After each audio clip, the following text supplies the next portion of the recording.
ಪ್ರಿಯರಾದವರೇ, ಯೇಸು ಕ್ರಿಸ್ತನ ನಾಮದಲ್ಲಿ ನಾನು ನಿಮ್ಮನ್ನು ವಂದಿಸುತ್ತೇನೆ. ಹೇಗಿದ್ದೀರಾ? ಚೆನ್ನಾಗಿದ್ದೀರಾ? ಈ ಮುಂಜಾನೆ ಸಮಯ ಹೇಗಿದೆ? ಸಂತೋಷವಾಗಿದೆಯಾ? ಮನಸ್ಸಿಗೆ ರಮ್ಯವಾಗಿದೆಯಾ? ಈ ಸ್ಥಳ ನೋಡಿದಿರಾ? ಬಹಳ ಸುಂದರವಾಗಿರುವಂಥ ಒಂದು ಸ್ಥಳ. ಇದು ಎಲ್ಲಿ ಅನ್ನುತ್ತೀರಾ? ಬರ್ಮಾ ಎಂಬುದಾಗಿ ಕರೆಯಲ್ಪಡುತ್ತಾ ಇದ್ದಂಥ ಮಯನ್ಮಾರ್ ದೇಶ ಇದೆ ಅಲ್ಲ, ಅದರ ಒಂದು ದೊಡ್ಡ ನದಿ ಇದು. ಯಾಂಗೂನ್ ಎಂಬಂತ ದೊಡ್ಡ ಒಂದು ನದಿ. ಈ ನದಿ ತೀರದಲ್ಲಿ ನಿಂತು ನಿಮ್ಮೊಟ್ಟಿಗೆ ಮಾತನಾಡುತ್ತಾ ಇದ್ದೇನೆ. ಇಲ್ಲಿ ನೋಡಿದರೆ ದೊಡ್ಡ ಒಂದು ನದಿ, ಸ್ವಲ್ಪ ದೂರದಲ್ಲಿ ಅದು ಸಮುದ್ರವನ್ನು ಸೇರುತ್ತದೆ. ಇಲ್ಲಿಂದಲೇ ಅದು ಕಾಣುತ್ತದೆ. ಬಹಳ ಸುಂದರವಾದಂಥ ಸ್ಥಳ. ಈ ಸ್ಥಳದಿಂದ ನಿಮ್ಮೊಟ್ಟಿಗೆ ಮಾತನಾಡುವುದು ನನಗೆ ಬಹಳ ಸಂತೋಷ. ಮಯನ್ಮಾರ್ ದೇಶ ಬಹಳ ಸುಂದರವಾದಂಥ ಆಶೀರ್ವಾದವಾದಂಥ ಒಂದು ದೇಶವಾಗಿದೆ.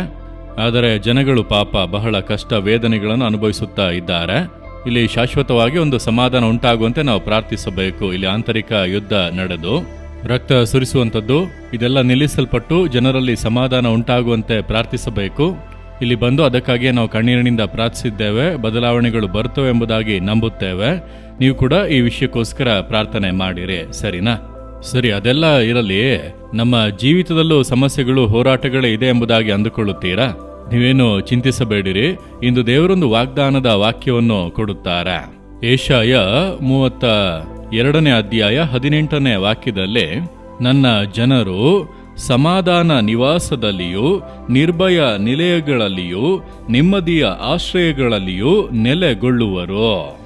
ನೋಡಿರಿ, ದೇವರು ಹೇಳುತ್ತಾರೆ, ನನ್ನ ಜನರು ಸಮಾಧಾನ ನಿವಾಸಗಳಲ್ಲಿಯೋ, ನಿರ್ಭಯ ನಿಲಯಗಳಲ್ಲಿಯೋ, ನೆಮ್ಮದಿಯ ಆಶ್ರಯಗಳಲ್ಲಿಯೋ. ಒಂದು ನೆಲೆ ಇಲ್ಲದೆ ಅಲಿಯುತ್ತಾ ಇದ್ದೇವೆ. ಸ್ವಂತ ಒಂದು ಮನೆ ಇದ್ದರೆ ಸೆಟಲ್ ಆಗಬಹುದು. ಒಂದೊಂದು ಮನೆ ಬದಲಾಯಿಸುತ್ತಲೇ ಇದ್ದೇವೆ. ಕೆಲಸ ಬದಲಾಗುತ್ತಲೇ ಇದೆ. ಒಂದು ಸ್ಥಿರವಾದ ನೆಲೆ ಇಲ್ಲ. ಮಕ್ಕಳ ಜೀವಿತ ಬಾಧಿಸಲ್ಪಡುತ್ತಾ ಇದೆ. ನೆಲೆಯಾಗಿ ಏನು ಮಾಡೋದಕ್ಕೆ ಆಗುತ್ತಿಲ್ಲ. ದೇವರು ಹೇಳುತ್ತಾರೆ, ನನ್ನ ಜನರು ಸಮಾಧಾನ ನಿವಾಸಗಳಲ್ಲಿ, ನಿರ್ಭಯ ನಿಲಯಗಳಲ್ಲಿ, ನೆಮ್ಮದಿಯ ಆಶ್ರಯಗಳಲ್ಲಿ ನೆಲೆಗೊಳ್ಳುವಂತೆ ಮಾಡುವೆನು. ನಿಮಗೆ ದೇವರು ವಾಗ್ದಾನ ಮಾಡುತ್ತಿದ್ದಾರೆ. ನಾವೊಮ್ಮೆ ವಿದೇಶಕ್ಕೆ ಸೇವೆಗಾಗಿ ಹೋಗಿದ್ದಾಗ ಒಬ್ಬರು ಪ್ರೀತಿಯ ಸಹೋದರ ಅವರ ಮನೆಯಲ್ಲಿ ನಮ್ಮನ್ನು ತಂಗಿಸಿದ್ದರು. ಆ ಮನೆಗೆ ಕರೆದುಕೊಂಡು ಹೋಗುವಾಗ ಬೀದಿ ಬಹಳ ಇಕ್ಕಟ್ಟು. ಎಲ್ಲಿ ನೋಡಿದರೂ ಜನರ ಗುಂಪು. ಯಾವಾಗಲೂ ಒಂದು ರೀತಿ ಗಲಭೆಯ ಹಾಗೆ ಇರುತ್ತದೆ. ವೇಗವಾಗಿ ಮನೆಯೊಳಗೆ ಕರೆದುಕೊಂಡು ಹೋದರು. ಮನೆ ಬಿಟ್ಟು ಹೊರಗೆ ಬರಬಾರದು. ಹೊರಗೆ ಹೋದರೆ ಏನಾದರೂ ಸಮಸ್ಯೆಯೇ? ಇದು ಅಷ್ಟು ಸರಿಯಾದ ಜಾಗ ಅಲ್ಲ ಬ್ರದರ್. ನಮಗೆ ಇದು ನೆಮ್ಮದಿ ಇಲ್ಲದೇ ಇರುವಂತ ಜಾಗ. ರೌಡಿಗಳು, ಕುಡುಕರು, ದುಷ್ಟರು ಅಲೆಯುವಂತ ಒಂದು ಸ್ಥಳವಾಗಿದೆ. ಮನೆಯೊಳಗೆ ಇರುವವರಿಗೂ ಸ್ವಲ್ಪ ಸೇಫ್, ಹೊರಗೆ ಹೋದರೆ ಭಯ ಎಂಬುದಾಗಿ ಹೇಳುತ್ತಿದ್ದರು. ಈ ಜಾಗದಿಂದ ದೇವರು ನಮ್ಮನ್ನು ಬೇರೆ ಕಡೆಗೆ ಕರೆದುಕೊಂಡು ಹೋಗಿ ಒಂದು ಒಳ್ಳೆ ಸಮಾಧಾನದ ಸ್ಥಳವನ್ನು ಕೊಡಬೇಕು, ಪ್ರಾರ್ಥಿಸಿ ಎಂದು ಹೇಳಿದರು. ನಿಜಕ್ಕೂ ಕೂಡ ಅದೊಂದು ಬಹಳ ವೇದನೆಯ, ನೆಮ್ಮದಿಯಾಗಿ ಬಾಳೋದಕ್ಕಾಗದೇ ಇರುವಂತ ಜಾಗ. ಯಾವಾಗಲೂ ಭಯ. ಅವರಿಗಾಗಿ ಪ್ರಾರ್ಥಿಸಿ ಬಂದೆವು. ಒಂದು ವರ್ಷದ ನಂತರ ಹೋಗುವಾಗ ಸ್ವಂತ ಮನೆಯನ್ನು ತೆಗೆದುಕೊಂಡೆವು. ದೇವರು ನಮಗೆ ನೆಲೆಯಾಗಿರುವಂಥ ಒಂದು ಸ್ಥಳವನ್ನು ಕೊಟ್ಟಿದ್ದಾರೆ. ಆ ಸ್ಥಳಕ್ಕೆ ಕರೆದುಕೊಂಡು ಹೋದರೆ ಬಹಳ ಶಾಂತವಾಗಿದೆ. ರಸ್ತೆ ಎಲ್ಲ ಅಗಲವಾಗಿದೆ. ಒಳ್ಳೆ ಸುಂದರವಾದ ಮರಗಳಿದೆ. ಮನೆಯ ಹೊರಗೆ ಅನೇಕ ಗಿಡಗಳಿವೆ.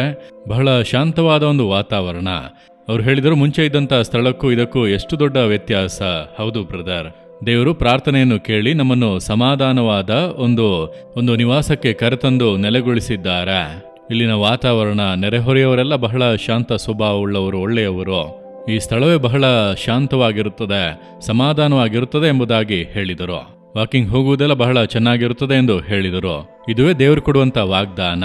ಸಮಾಧಾನ ನಿವಾಸಗಳಲ್ಲಿ ವಾಸಿಸುವಂತೆ ಮಾಡುತ್ತೇನೆ. ಯಾರು? ನನ್ನ ಜನರು.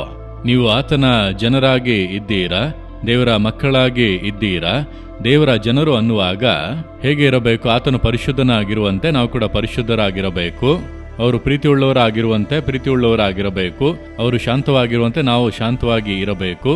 ಆಗಲೇ ದೇವ ಜನರು ಎಂದು ಹೇಳುವುದಕ್ಕೆ ಸಾಧ್ಯ ಅಲ್ಲವಾ? ಇಷ್ಟ ಬಂದ ಹಾಗೆ ಪಾಪದ ಜೀವಿತ ಜೀವಿಸಿ ನಾವು ಕೂಡ ದೇವ ಜನರೇ, ದೇವರು ನಮ್ಮನ್ನು ಆಶೀರ್ವದಿಸಬೇಕು ಅಂದರೆ ಹೇಗೆ ಸಾಧ್ಯ? ಹಾಗಾದರೆ ಯೇಸುವನ್ನು ನಮ್ಮ ಹೃದಯದಲ್ಲಿ ಸ್ವಂತ ಮಾಡಿಕೊಂಡು, ಯೇಸುವೆ ನಾವು ನಿಮ್ಮ ಮಕ್ಕಳು, ನಿಮ್ಮ ಜನರು ಎಂದು ಹೇಳುವಂಥ ಒಂದು ಅನುಭವವನ್ನು ನೀವು ಹೊಂದಿಕೊಂಡರೆ ನಿಮಗಾಗಿ ಕರ್ತನು ಎಲ್ಲವನ್ನು ಕೂಡ ಮಾಡುತ್ತಾನೆ. ಸಮಾಧಾನದ ನಿವಾಸಗಳಲ್ಲಿ ವಾಸಿಸುವಂತೆ ಮಾಡುವರು. ನಿರ್ಭಯ ನಿವಾಸಗಳಲ್ಲಿ ನೆಲೆಗೊಳಿಸುವರು. ನಿಮಗೆ ಮಾಡುವರು. ಸ್ವಂತ ಮನೆಯನ್ನು ಕೊಡುವರು. ಶಾಶ್ವತವಾದ ಕೆಲಸವನ್ನು, ಶಾಶ್ವತವಾದ ಬಿಸ್ನೆಸ್ ಅನ್ನು ಕೊಡುವರು. ಅಲೆಯುತ್ತಲೇ ಇದ್ದೇವೆ, ನೆಮ್ಮದಿ ಇಲ್ಲದೆ ಇದ್ದೇವೆ ಅಂದುಕೊಳ್ಳುತ್ತೀರಾ? ಇಂದು ಈ ವಾಗ್ದಾನವನ್ನು ಹೇಳಿ ನೀವು ಪ್ರಾರ್ಥನೆ ಮಾಡಿರಿ. ಒಳ್ಳೆ ಒಂದು ಆಶೀರ್ವಾದವಾದ ಸ್ಥಳದಲ್ಲಿ ನೀವು ನೆಲೆಯಾಗಿರುವಂತೆ ದೇವರು ನಿಮ್ಮನ್ನು ಆಶೀರ್ವದಿಸುವರು. ನೀವು ನಂಬುತ್ತೀರಾ? ಯೇಸುವೆ ನಾವು ನಿಮ್ಮ ಜನರಾಗಿರಬೇಕು, ಯಾವಾಗಲೂ ನಿಮ್ಮ ಮಕ್ಕಳಾಗಿ ನಿಮ್ಮ ಕುಟುಂಬವಾಗಿ ನಾವು ಇರಬೇಕು.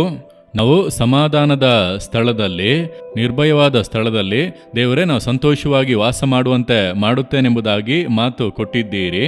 ನಮಗೆ ಸ್ವಂತವಾಗಿ ಒಂದು ಜಾಗವನ್ನು ಕೊಟ್ಟು ಆ ಜಾಗವು ಸಮಾಧಾನವಾಗಿ, ನೆಮ್ಮದಿಯಾಗಿ, ಸುರಕ್ಷತೆಯಾಗಿ ಇರುವಂತೆ ಒಂದು ಸ್ಥಳವನ್ನು ಕೊಟ್ಟು ನಮ್ಮನ್ನು ಆಶೀರ್ವದಿಸಿ ಯೇಸುವಿನ ನಾಮದಲ್ಲಿ ಪ್ರಾರ್ಥಿಸುತ್ತೇವೆ ತಂದೆಯೇ. Amen, amen. Jesus redeem Kannada YouTube channel ಅನ್ನು ಸಬ್ಸ್ಕ್ರೈಬ್ ಮಾಡಿ. ಸಬ್ಸ್ಕ್ರೈಬ್ ಬಟನ್ ಕ್ಲಿಕ್ ಮಾಡಿ ಮತ್ತು ಬೆಲ್ ಬಟನ್ ಒತ್ತಿ. ಅನುದಿನ ಕಾರ್ಯಕ್ರಮದ ಮಾಹಿತಿ ಪಡೆಯಿರಿ.